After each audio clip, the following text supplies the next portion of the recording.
Yeah, I mean, the only thing is that if the students want to ask questions and stuff like that, I'm happy to take them, during, after, whatever, but you're going to have to do the logistics on that one. Yeah. Okay.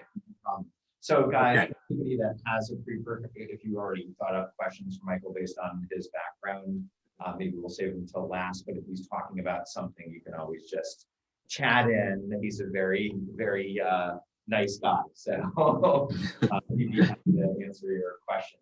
So a little bit about him again.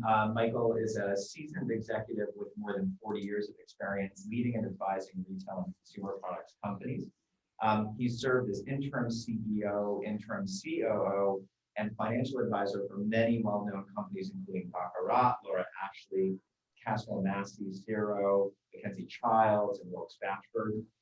He works with management and sponsors to create plans and execute strategies.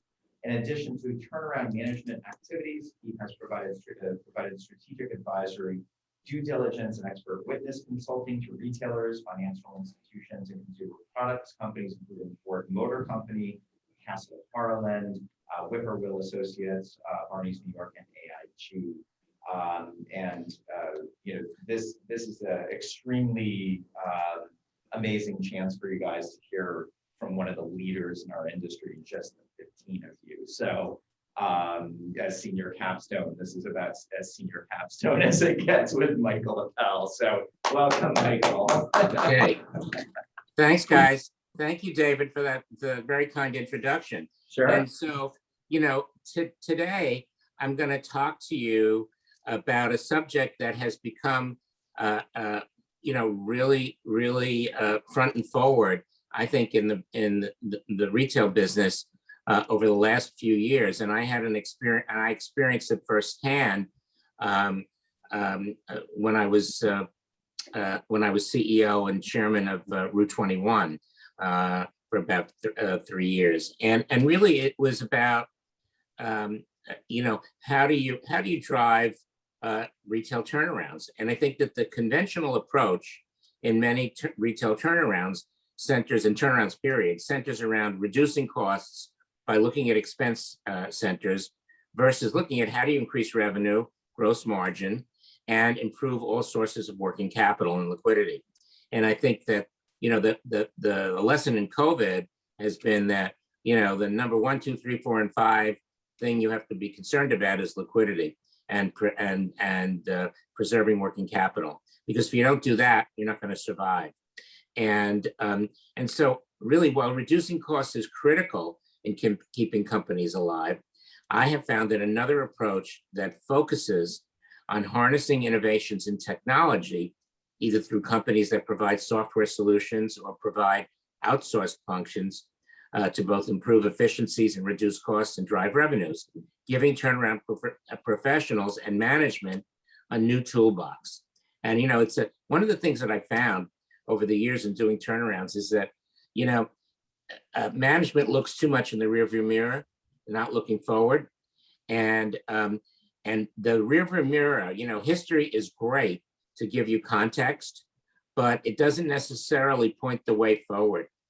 And I think that what's happened today in business in general, but in retail in particular, over the last 5 years, has been these innovations in technology that have been instrumental pre and post COVID, I hope, to transform companies and drive revenues and EBITDA.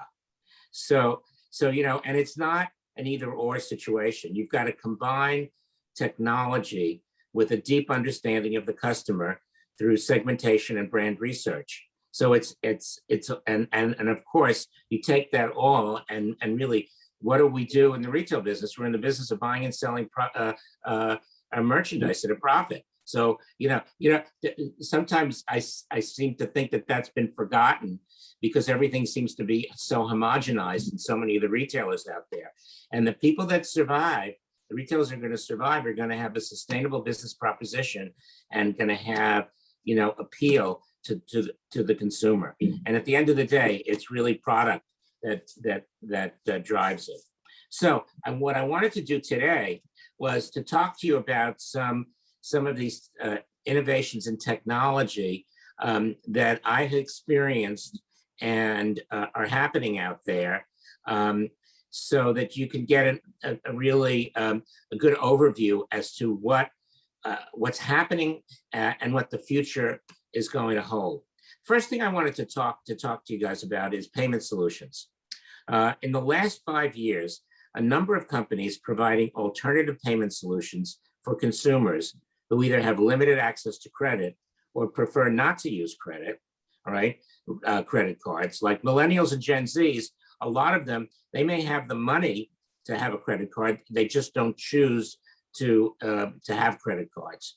Has given retailers, initially this started in e-commerce, and now it's extended to bricks and mortar stores as a way to drive average order value, frequency of purchase, and acquire new customers. The results in retailers, and I've had two experiences, two companies where I've been very involved with companies where they've implemented these payment solutions. And actually, there's about 5 or 6 of them out there that are well known. Klarna, Afterpay, Affirm, and so there's a bunch of others of them. And I've experienced 2 of them, and basically the results for retailers once these payment solutions were immediate and significant, and have helped many retailers navigate through COVID. And so, you know, I've had experience with 2 of them, with Klarna and Afterpay. And what's interesting is that the payment solutions, a lot of them originated in either Europe or Australia, and they started originally with higher end retailers or big ticket purchases. The idea being that it's really sort of a new version of buy now, pay later. And what these payment solutions do is that they enable consumers to pay for their purchases over 4 payments over a 2-month period. And so what they found out was that it was equally, if not more, accepted by mass retailers. And the reason for that is because, you know, a lot of customers, if you look at the Walmart shopper, for example, or you look at dollar store shoppers, or, you know, anything in mass, where the consumers don't have, you know, they're living from paycheck to paycheck, and this enables them, and they can't get credit. So this enables them to expand their credit and to be able to buy more right away. And so really, as long as they're paying on time, then there's no interest expense at all. So this is a solution that's actually very consumer friendly. And I remember discussing this with some people that are, you know, been in the business a long time, and they said, well, this is just like it's just like a bait and switch thing, right? And the fact of the matter is that, you know, in Europe, where this has been going on for 5 years, is that that's not the case at all. Is that the consumers have not only accepted it, but it's integral to the shopping experience for a lot of the retailers as well as consumers. And, you know, the consumers have a choice to pay on time, and most of them do. So it's kind of interesting to see what's happened with that. But I can tell you that of all the things that I've experienced in terms of what can you do to get an immediate pop in your business that continues, these payment solutions are number one, and they're basically pretty easy to implement. Most of these technology solutions also, you know, they require work in terms of an IT interface. So it's something that IT is involved with, and marketing's involved with, and the merchants are involved with, so it touches everything. Okay, so the next thing I'd like to talk about are innovations in merchandising and inventory management. And the first thing I want to talk about is digital testing of products. And, you know, I'm not sure you know this, but that new products in the retail industry fail at a rate of well over 50%. And in apparel, sometimes it could be 80%. So, you've got the merchants, and the merchants are supposed to, they're supposed to know who their customer is, and they're supposed to, be in tune with what's happening in the marketplace. Well, analysis of testing has shown that well over half of the tests for new products fail. So with the consumer moving faster than ever, then bringing the voice of the consumer into new product decisions is critical. So instead of it just being, the merchant who goes out to the market and decides, it's really bringing the consumer in to this process. So one of the companies that's been doing this for, oh gosh, probably 15 years is a company called First Insight. And basically the founders came from the department store industry and had seen all of this, and they thought that there was a better way to do this. And so the point is that, digital testing, and I'll describe the process of the product before purchase, will help improve selection, pricing, inventory management, and use of working capital better. And how does how does First Insight work? All right. And well, basically, they work with the companies to identify panels of consumers that have history of picking winners. And so the whole idea is to be predictive, right? So they get the company gives them names, and they do they do like a contest to get customers to participate, and through a series of sort of tests and questions and showing them product, they're able to identify the consumers that have a history of picking the winners. All right. And then once those panels are assembled, they are then presented by the merchants with styles that they're considering purchasing. And so the SKUs are scored, and there's a high correlation between high scores and styles that sell well. And conversely, there's a high correlation between low scores and SKUs that end up to be dogs, because regardless of the scoring, sometimes the merchants say, well, we have to have it. All right, it's going to be great. And so it's very interesting, because if you're able to, not only is it good to get the predictions of the high scores, but when you see the low scores and you don't order, you're eliminating underperformers before they're manufactured. And the result is that you, number one, in terms of supply chain, you really get huge speed to market, because the old way of doing things was test and react, right? You identify things you wanted to test. It would take you 3 to 6 months to get it in, you test it, and then if it worked, you'd reorder. So you're talking about 6 to 9 months to really be able to get behind a product that's working. What happens here is that you can get the results in 24 to 48 hours. And so you cut a huge amount of time off the supply chain, which is critical, especially in fashion apparel. And with what's going on with fast fashion and with social media, et cetera, this is really critical in terms of being successful in fashion. And so what you also get, in addition to identifying the winners, is you also get a sense of what the optimal prices should be. All right. And so sometimes what happens is that, that they present the item with the price, and actually the customer is willing to spend more, or they're not. So you get a much more refined sense of product and price. And that, of course, will help you eliminate markdowns, and also pushes your gross margin up. So in stores that have utilized First Insight, what they're seeing is 3 to 9% gross profit gains, 30 to 80% improvement in new product success rates, and a 10 to 20% reduction in sample costs. So, I mean, this is significant, because basically that's going right to the bottom line. And in today's marketplace, which is so competitive, you've got to be able to be more efficient. And one of the reasons why you have to be more efficient, and is that if you look at the business model today in retail, all right, I mean, you really have to be, the successful retailers are omni-channel, right?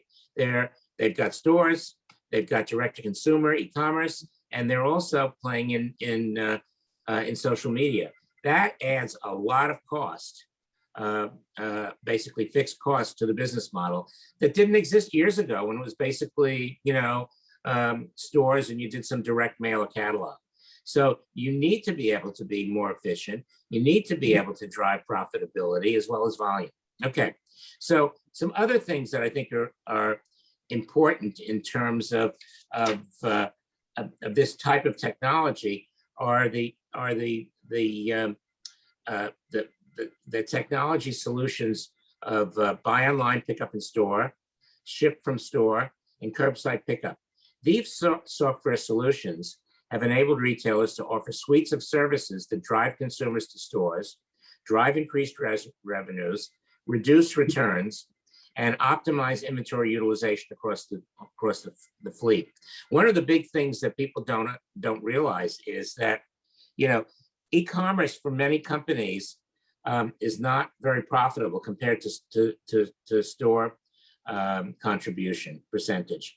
And one of the reasons, is just the cost of free shipping, the cost of returns, et cetera, et cetera, et cetera. So when you're doing BOPIS and ship from store, what you're doing is you're getting much better utilization of the inventory in the store fleet, and you're reducing the distribution cost that's associated with the DC or 3PL. So it's got, and companies like Dick's Sporting Goods and a whole bunch of other retailers are realizing tremendous profit gains and better service to the customer by being able to make better use of the inventory and also enable the customers to pick it up. And now, of course, with COVID, that's been a huge factor. And so those companies that were doing this anyway, I mean, with Rue, we were doing this stuff with the exception of ship from store, which we were in the middle of doing before COVID. That was in place. The companies that didn't have this in place have suffered from a competitive perspective. So this is the kind of thing that, buy online, pick up in store, ship from store, curbside pickup. Now, that's going to be part of the suite of services that consumers expect. So putting more pressure on companies that don't have it and are going to have to invest in making sure they do. Okay, so the next thing we should look at, what I'd like to discuss with you guys, is how do you improve store productivity and drive EBITDA? And, one of the things that's going on when you read the financial press is, stores are dead and, you got to close stores and it's all going to happen online, et cetera, et cetera, et cetera. Well, I'm sorry to tell you that even through 2020, e-commerce sales only represent 20% of total sales. The other 80% is coming from store retail. And I think that e-commerce will continue to increase their penetration, but I think that stores will always have relevance. And I think that we're going to see some very interesting things post-COVID when people, have the opportunity to go back and shop in person in stores and have that experience. And I think that, it'll differ by category. The more commoditized the product is, or if it's got a serial number in electronics, maybe consumers are saying, well, I could do it online. I don't have to do any of this stuff.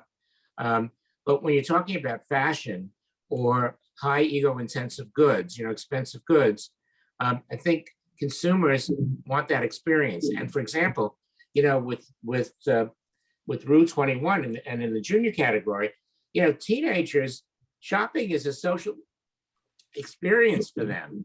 It's not just buying stuff. It's going with your friends to the mall or to your store and, and expressing yourself through the clothing that you buy and wear.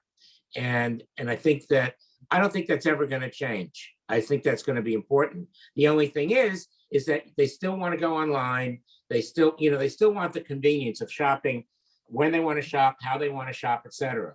So that's why you got to be a lot more efficient, all right, because it's costing you more to do business. Now, one of the things that we found at RU was, and I found this in almost all of the retailers that I've run, is that there's usually a big delta in consistency between stores and a fleet. If you've got 700 stores in 45 states, it was amazing what the spread should be. And because it might be minus 30% to plus 30%, which, that shows you that you're not, you don't have your act together, because the performance, the store performance should, in well-run retailers, be within a very narrow range of maybe 5 to 10 points maximum. Okay. And so, one of the big challenges is, how do you get consistency in performance between the stores? And, in store retail, let's face it, it's all happening on the front line with the employees, okay, with the associates. So the better trained they are, the more loyal they are, the less turnover there is, the more product knowledge that they have, the more successful that they're going to be, and also the more loyal they are to the brand. All right, in that regard. So we had a situation at RU where we were about to launch a loyalty program, which the company had never had, and it took like the design and implementation and IT implementation took almost 2 years, and we were going to launch it.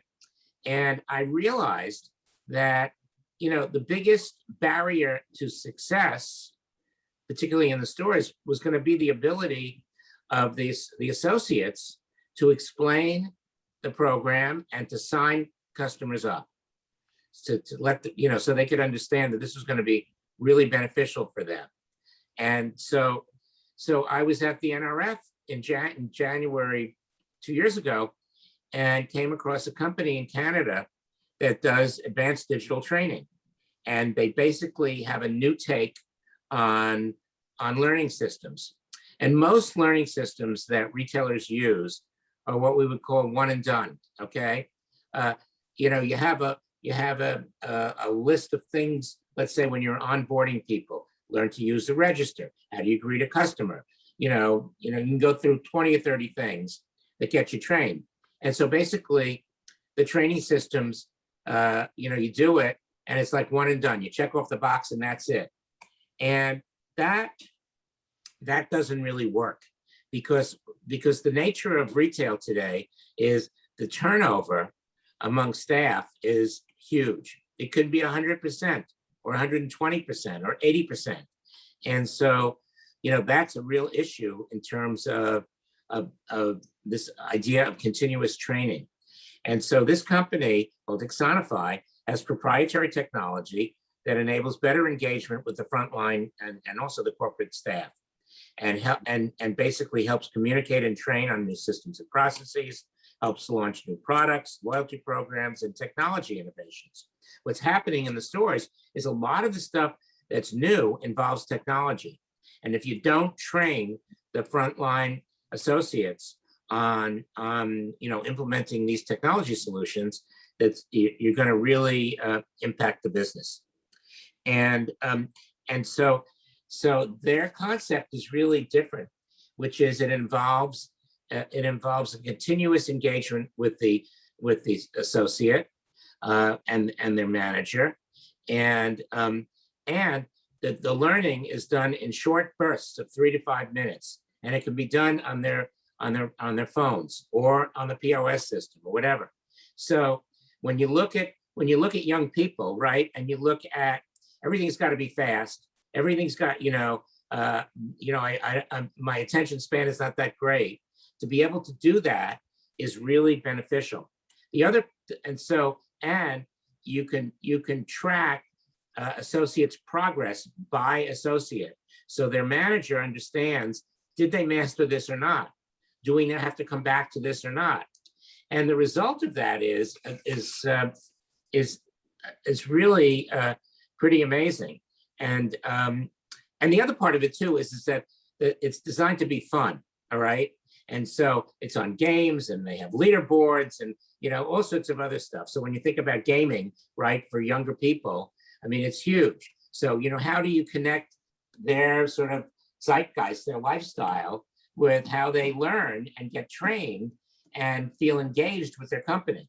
So, so basically what's happened in the companies that have utilized this is better engagement, better consistency, and improved performance. In mass, they've reduced turnover 5 to 10%. That's huge. In some of the specialty retailers, it's a lot more than that. And the cost, it costs, like some people have said, some retailers have said that every time you have to onboard a new employee, it costs you $1,500. So when you think about what that reduction in cost is going to be, it's dramatic. And also, because of the learning system, you get a 30 to 75% reduction in onboarding time for retail associates, which is phenomenal. And also, what you get is this lower turnover has direct results in terms of driving sales, driving margin, and also establishing people, the associates that are there longer forge connections with their customers, right? So it changes everything. So with RU, what we found was that the program launched in April, and within 6 to 9 months of the launch, they signed up 2.5 to 3 million members. And that in itself has resulted in huge revenue increases. In addition, it's also, loyalty engenders, where do you want, what you always want to do is you want to be the store that they think of first, right? And so that has had tremendous effect. And this company, which is in Canada, they use artificial intelligence and they have proprietary algorithms. It's pretty complicated, but in terms of the back office part of it, but in terms of interaction with the with the customer, which is your sales associates, it's really simple and easy. So it's great. So the next thing I want to talk about is, and we touched on this, is loyalty programs. All right, loyalty programs are more and more critical to driving revenues and acquiring and keeping customers. One of the problems that we've seen in the retail business over the last 20 years is traffic continues to go down, all right? Whether it's in strips or in malls. And so the only way to fight this is, you got to increase your average order value. You have to increase conversion. You have to increase frequency, but you also have to drive customers to your stores, all right? Or to your website. And loyalty programs properly designed, and the design can be different depending on what you're selling and what's important to the customer, all right, to really address what they're looking for, all right. Everybody likes it, but are points more important than perks? Early access to sales and events, content, all sorts of things like that, virtual appointments, all sorts of things like that. All of these things, can really, depending on the consumer and your understanding of the consumer, will drive the design of that. And so, that's why research is so important. You need to be talking to your customer. You need to understand from the customer, all right, not your own thought as to what is it that they're looking for. And also, which customers do you care about, all right? I mean, when you do basic segmentation research, which is to identify the customer segments that are shopping in your stores, what you find out is that there are customers that really are going to be the ones you hang your hat on, segments the ones you hang your hat on, and those that really are not, they're there, you're really not interested in growing that segment. I mean, at Rue, we had a huge problem because we were always overbought historically. And so the store had huge amounts of clearance. And there were customers that only shop clearance. They, they would go right to the back of the store and shop there. And it was like, well, gee, I'm getting negative gross margin on that. Why do I want to, grow that business? I don't. I want to grow our business with consumers that are aligned with our brand promise, which is fashion at affordable prices, and they want a deal, and they want to have fun when they shop, and they want the clothes to fit. And depending on the demographics of your customer, the quality piece of it, when you're selling Chanel, it better last forever, right? When you're selling H&M and Rue and and Forever 21, then it's kind of like, well, I'm happy if it lasts a season, that's fine, because basically, after 6 months, I'm sick of it anyway, and I want to go on to the next thing.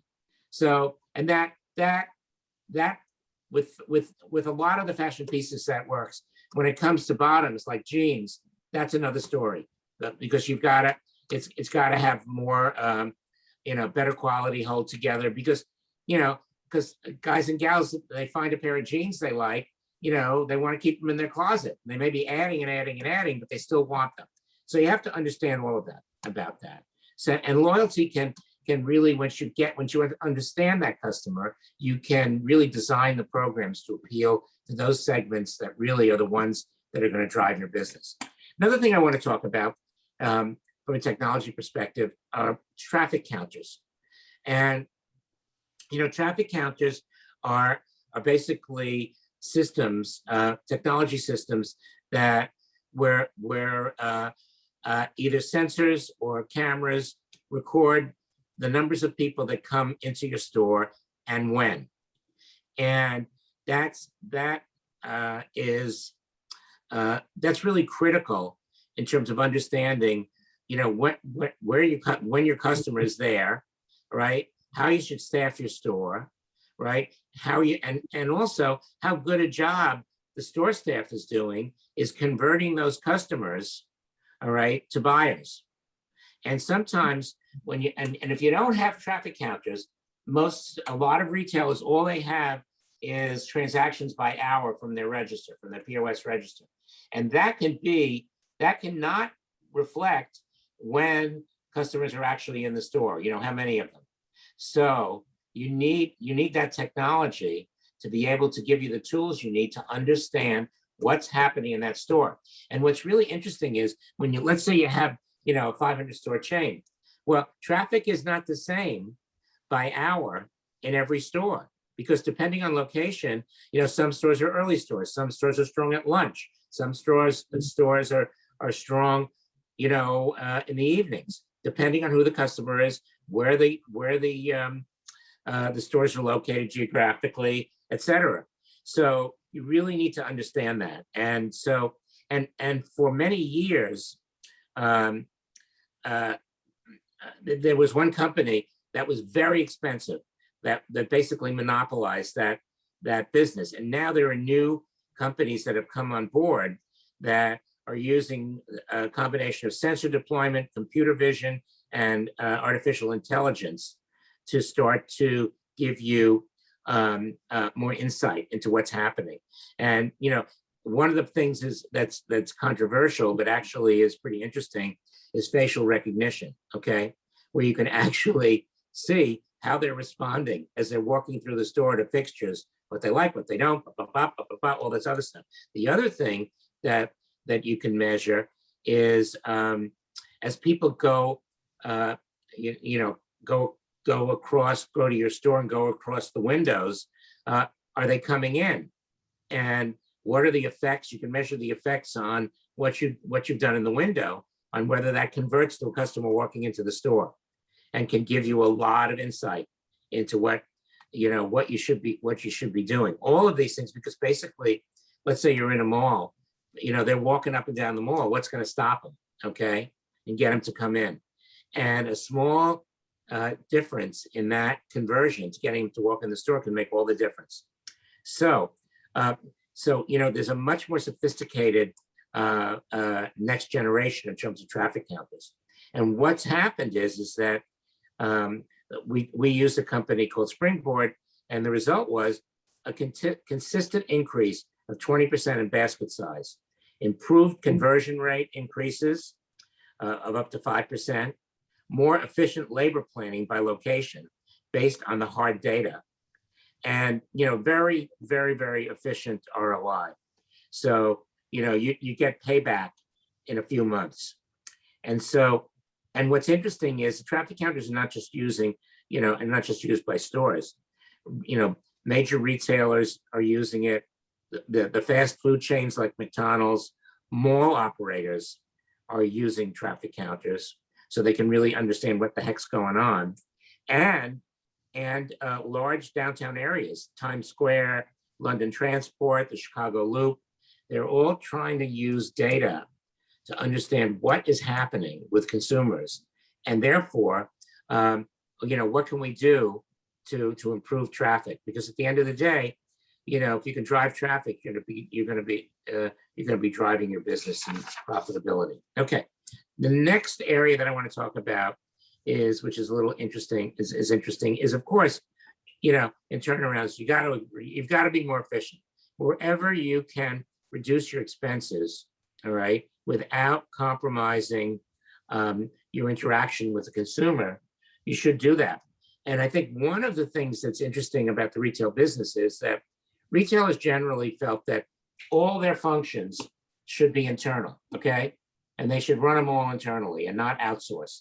And I think that concept is really outmoded, because I think that, you know, just like in some of the, you know, progressive department stores, they're realizing that they're better off, you know, leasing certain departments versus owning them. Same thing in terms of internal functions. So, you know, and what you also find out is that some of them you can't afford to have the best, all right, in some of these functions yourself. And perfect examples of that are the real estate function and loss prevention. And so, you know, what you realize is that there are subject matter experts out there that are much more in tune with the marketplace overall than you could be yourself. And you can't afford it. You know, you can't afford it, and you've got a high fixed cost. So why not outsource, right? And incentivize the outsourced companies. And what you find out is that you can get much bigger savings and lower your fixed costs dramatically. And so, you know, I've done that in real estate, and also I've done it in loss prevention. One of the funny things about loss prevention is that, you know, companies feel they have to have it internally, but they never usually, if you've got a big store fleet, you just don't have enough people to have the coverage that you need. So you can outsource it to loss prevention experts that cover the whole country and have multiple accounts, and you're going to get much better coverage, a much better improvement in your shrinkage, and you're going to eliminate your fixed costs.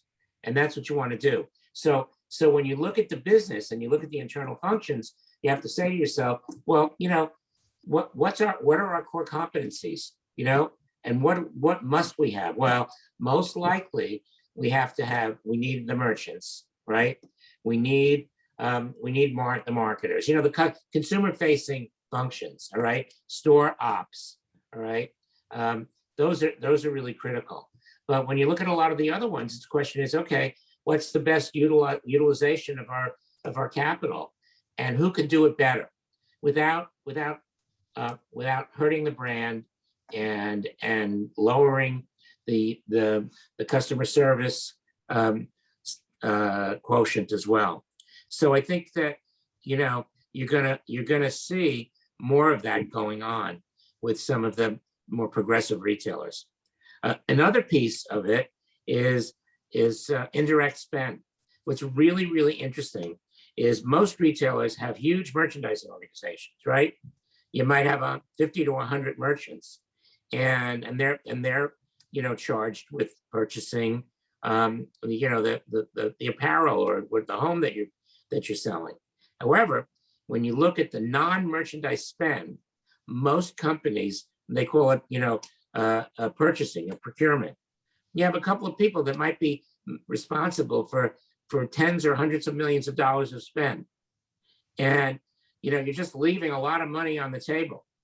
So, because they can't possibly be good at everything, and they can't possibly know what's the right price should be for paper, for bags, for, other types of fashion, for media buying, all of these different things that are not, merchandise related. And so for distribution costs, okay? So there are companies now that really specialize in either outsourcing the purchasing function or utilizing procurement technology to work with the staffs to give them the data they need to make better decisions. And so you can really save a lot of money, and that money, all right, goes right down to the bottom line. So and it's kind of interesting when you think about all this stuff. You say, wow, we work so hard to make our margin percent, and we don't think about some of the things that could immediately improve results. And in today's market, and with COVID, when you think about it, if you take a group of all those things together, that could make the difference between surviving and liquidating. And looking forward, that can make the difference between, again, being competitive, right, and being an also-ran. Because the fact of the matter is that the United States has more retail square footage by, I think, by a factor of 4 than any other country in the world. And so, everybody's talking about all the stores that are closing and and when you look at it, and all the malls that are closing, well, they should be closing because we don't need that amount of square footage, to service the customers. And especially with the rise of e-commerce, right? That reduces it even more. And the funny thing about it is that if you look at the progressive retailers that are doing really well, a lot of them have announced that they're opening stores in 2021 and 2022. Burlington, Ulta, the dollar stores, they're opening lots of stores because they're efficient, they know what they're doing, Target, and they see an opportunity to gain share by doing stores. And they understand that, stores are a critical part of the equation. So I look at the, and so when you actually look at it, nobody's ever calculated this, and I think it's really interesting. Everybody talks about, well, 10,000 stores have closed this year, but if you actually, so that's a subtraction. But if you added back in the amount of new retail square footage that's opening, I'm not so sure that the amount of total square footage is going down that much, or certainly not going down fast enough.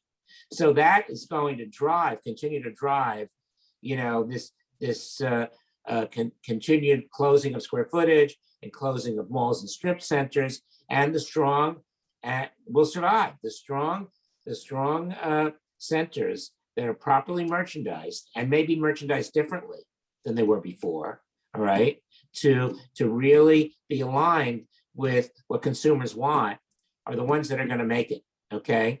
And so you're going to be seeing a lot of different things going on. Certainly in the US, most of our retail centers have much less food and beverage than in other parts of the world. And so there's a big opportunity there. And then looking at services, okay, as well, that aren't there. And then they're talking about a really, a lot of centers have these huge parking lots. They don't have the same traffic. Talking about putting in housing and office space in conjunction with retail and sort of changing the equation. So there's lots of really interesting things going on.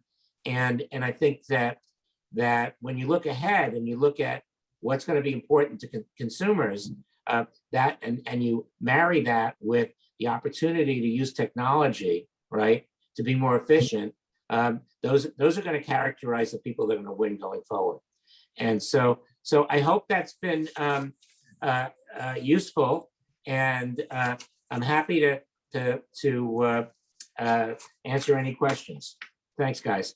I mean, I have a whole page of questions that I can ask you, but you know what? I know some of the students had talked to me in advance about questions that they had. I'll just kick it off because they're going to be shy. So, Michael, I'm going to go back to the beginning. You know, you talked about this pay over time concept.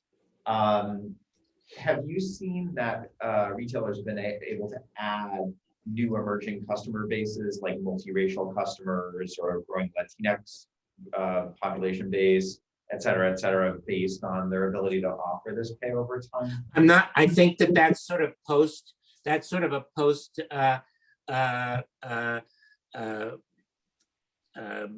once you get the customers in, then you got to go back and see who are they. Obviously, are you be able to do it? I mean, there's no question that it's doing two things. You're acquiring new customers because the payment solutions also have their own sites. Like Klarna's got their site, Afterpay's got their site, and they're doing that. And they're people go on the site, they learn about it, and then they're pushing customers to the different retailers who they're interested in doing with. I'm sure that that's going to be happening in terms of understanding who are these people that are coming to us. All right. And it'll be, and I think it's a combination, you know. I think what you're seeing is there, you know, the millennials and Gen X behave differently than, you know, their baby boomer cohorts. It's just different. And you just have to understand that and say, well, yeah, I mean, I don't want a credit card. Okay. Because I think that, you know, I don't want to pay interest and I don't want to pay fees and whatever. But I do like the idea of having greater access to credit and being able to buy more sooner.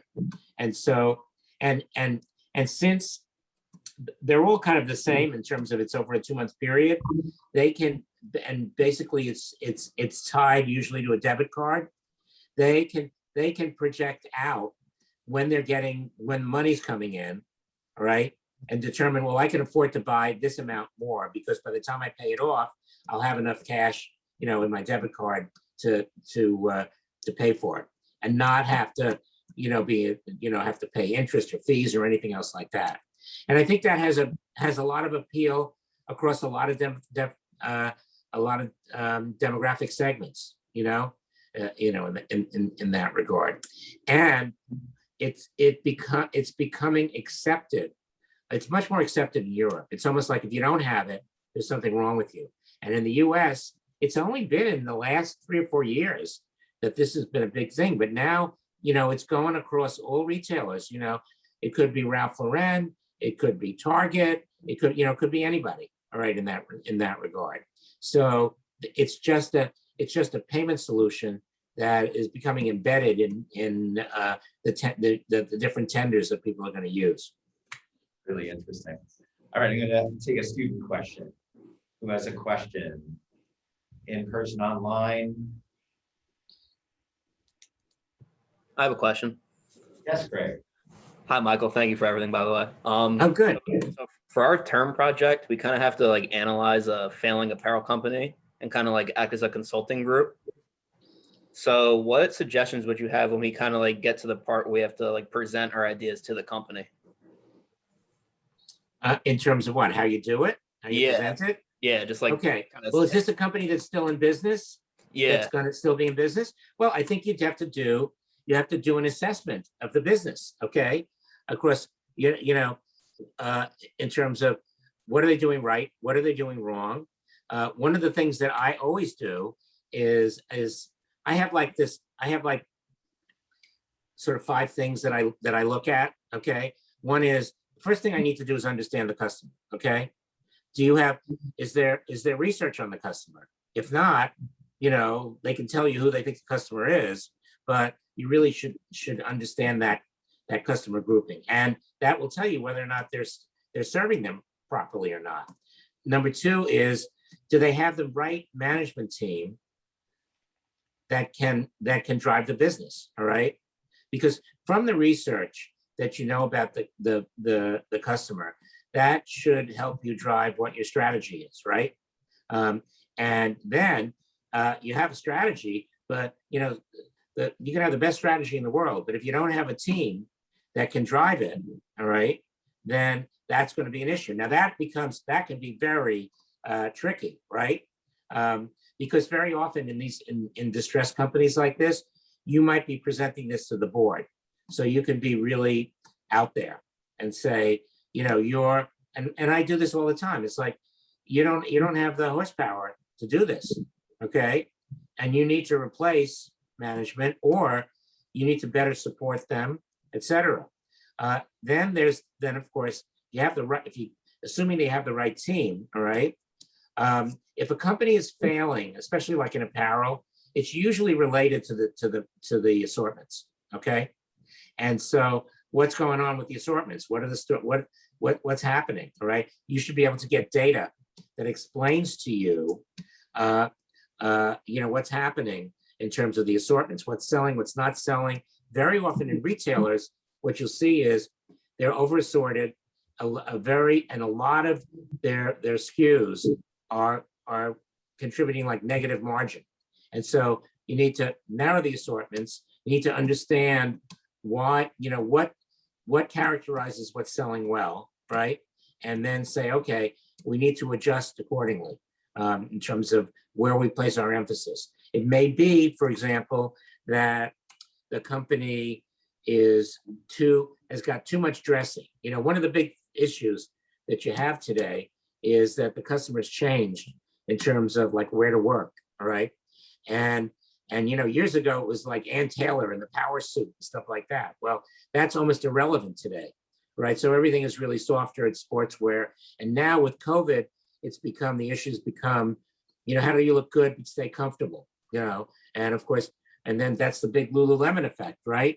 Everyone's wearing Lululemon. Well, you know, the issue is going to be, what should the right mix be in terms of that? And then also, when you look at the lifestyle of the customer, you know, what do they need? If it's juniors, for example, you know, are they really playing in screen tees and hoodies, right? Screen tees and hoodies and denim and joggers, you know, are they really there? So you look at each business and you say, okay, all right, here's the customer, here's the assortment, here's how we want to distinguish ourselves, right? And do the assortments reflect that? And also looking at the promotional cadence. Is this, you know, how promotional do we have to be? Also, are the goods being priced right? You know, sometimes what happens is that merchants are formulaic, all right? They're told they have to get a 70% initial margin. And so they just take the costs that they negotiate and they get to the 70% and that becomes the price, as opposed to looking at the garment and saying, oh, I could get more for this, or that's a little too much. I may have to work shorter on this, all right? And if it's the right price, I'll be able to do tonnage. So you got to look at, you know, you got to look at that as well. So you're looking at that piece. And then the other thing you're looking at is in the companies do the companies have the right, you know, do they have the systems and the technology in place to be able to, you know, monitor and drive the business? And that's, you know, and that's critical. And then the fifth thing is liquidity, all right? When you're looking at cash flow, projected cash flow, are they going to have enough capital to fix the business? Because in my experience, it always takes more money and more time than when you see in most projections to turn around a retail business. You know, you can destroy it pretty fast. If you work hard, you can destroy a retail business in 2 years, no problem. Okay, coming back is a lot harder. It takes a lot longer. So there's that piece of it as well. So you look at those things in terms of, okay, here's the situation analysis, right? And here's what you need to do. Here's what it's going to cost, etc. I hope that answers your question. It did very well. Thank you so much. Okay. It's a lot of work, right? But That's why they have 6 weeks to do the project. 6 whole weeks? Yeah. Hey, guys, all right? I mean, Return. sometimes I get a call from a client, they want the whole skinny in 2 weeks, okay? And they're not kidding. That's gonna cost you. Anybody else? I have a question that kind of builds off Greg's. Also, first of all, thanks for taking your time to speak with us. It's been a great experience. So my question is, what are the most important metrics that you usually look at when you're first trying to turn a company around? Okay, so, there's the usual KPIs, the average order size, price per unit, retail price per unit, margin, okay, the initial margin, maintained margin, okay, markdown percentage, and then and then of course I really look at inventory levels, okay. Also, the other things I look at too, really critical, are days payables. One of the big problems that you have, especially in retail businesses, a lot of retail businesses, the vendors are factored, okay? If you know what that is, those are, people, they're lending institutions that lend and advance payments against orders. And really, if when a company goes into and gets into trouble, the factors usually pull back on what they approve, and it shrinks. You need more cash to be able to run the business, because you don't have as much time to pay your vendors. So I look at that very carefully, and I look at, are there alternative ways to deal with the vendor community, to get them to give you decent terms. And that's always a fight, okay? It's a huge fight. It doesn't make any difference if you've turned the business around. I used to have this. We'd be paying our vendors for the last 2 years on time, not one late. And they would be fighting us to give them extended terms, where before we were in trouble, you get 90 days. Now they want to give you, 15. And it's like, then you have to make some tough decisions about who do you want to do business with? And, it's a negotiation, right? Who do you need in your vendor structure? Who's replaceable? Who's going to give you the product and the terms that you need in order to operate profitably?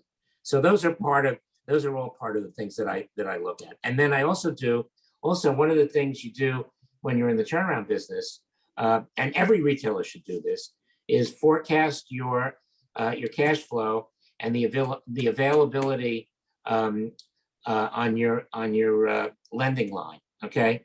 And you do it over the most people look at 15 weeks, the next 15 weeks, and then you go forward from there. And so you want to see, based on sales, markdowns, expenses, capital expenses, whether you're going to be able to live within the covenants that you have with your lenders in terms of how much availability you have on the line. And you got to make sure that you're not going to be too tight, because otherwise you won't be able to buy product or pay the employees or pay rent, etc. So you want to look forward, at least 15 weeks. And then I usually go out, I like to see it in the beginning. Well, I like to see it weekly for 6 months at least, okay? Because what you see is based on the seasonality of the business, and when the merchandise comes in and what your payment terms are, there are going to be weeks that are tighter than others. And when you look at that, just in the plan, you're going to say to yourself, okay, do I move deliveries around? What can I do to make sure that I'm in compliance and I don't trigger, a tightening of terms and liquidity, et cetera.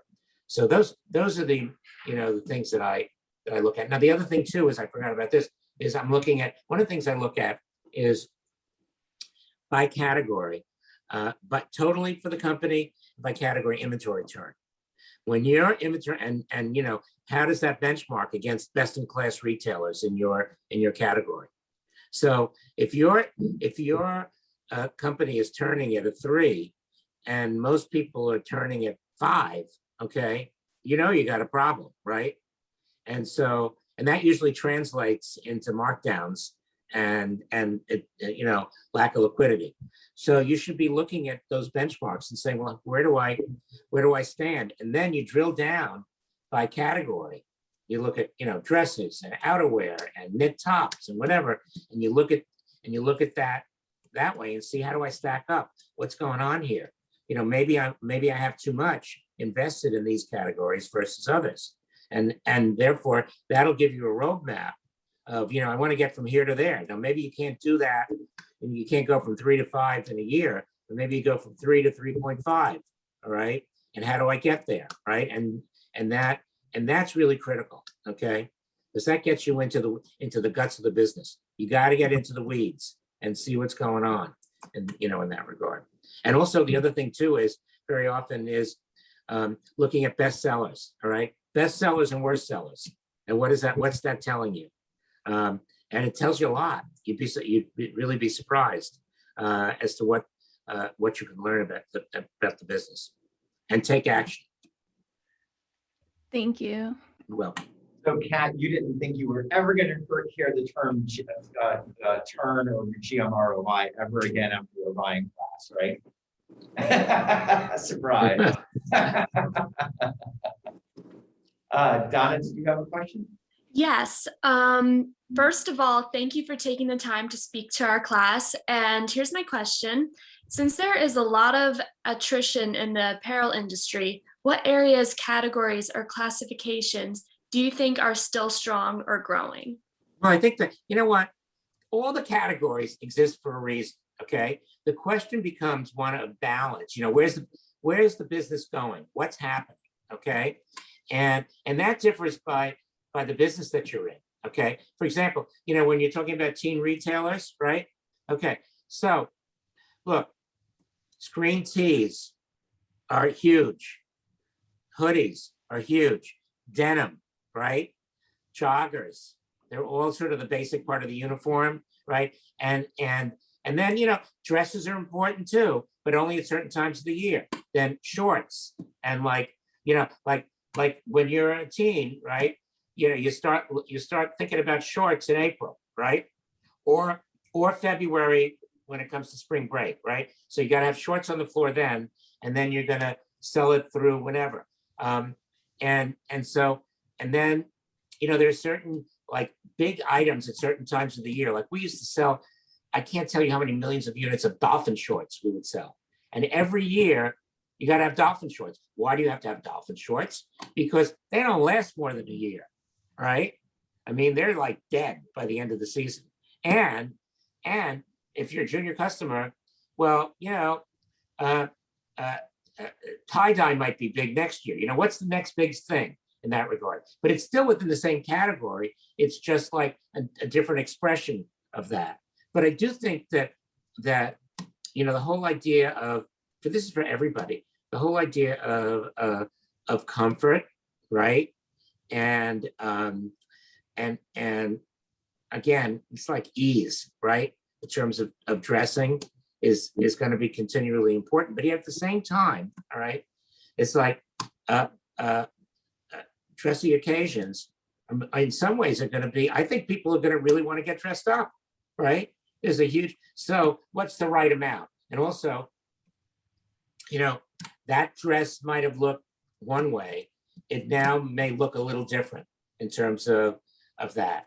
So, you know, like where like prints might have been really big, you know, it might be like, well, if you take a Lululemon fabric and made it into a swingy dress, you know, maybe that's going to be the next thing, you know, that people are going to really want to have in their closet, etc. So I think it's a question of, you know, the categories. It's the categories will be there. It's a question of, you know, the ebb and flow of what's going to be big. And the more fashion, the more there is in terms of fashion, all right, the more that's going to change, right? And with the effect of social media is gigantic, right? Because it's like what the hell is Kim Kardashian wearing? Though she's not the person anymore. But if you look at Billie Eilish, right? What's she wearing? she's wearing all this slouchy, baggy stuff. All right. And who are the big, the big people, the celebrities, the music people, the sports people, all of them are having an effect, almost instantaneous, on the business. I remember this was like 4 years ago, I think. Justin Timberlake was performing at the Super Bowl and at halftime.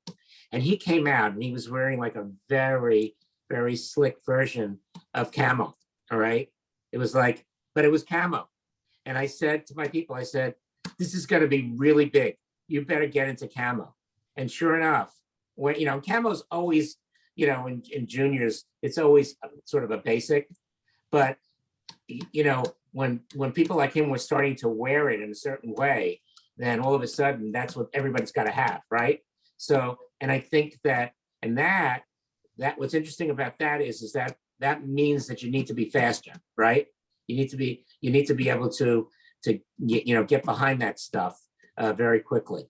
And whereas the supply chain used to be a lot longer, I think for customers it's much less forgiving in that regard.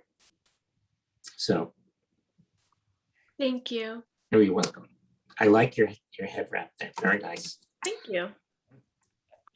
Anyone else? Any other questions? Right. And we're going to be doing a lot of talking about the project later on, but I think, Michael, you just tied every class that they ever took. So as an appropriate senior capstone speaker, that you tied every class that they ever took and all the content together in an hour in like a really meaningful way. So yeah. Well, it's a fun bit, it's a great business, guys. Don't give up on it. All right. And you know what? Things are always changing. That's what's good. People sometimes think it's scary, but nah, it's just, you just gotta be out there, see what's going on and be willing, be willing to change and embrace what's new as well as keeping what's good that is classic in that regard. Okay. So thank you so much, Michael. We really, really appreciate you coming in. So It's my pleasure. Okay. Thanks, guys. All right. Yeah. Take care. Thanks so much, Michael. Have a good night. You too. All right. Take care.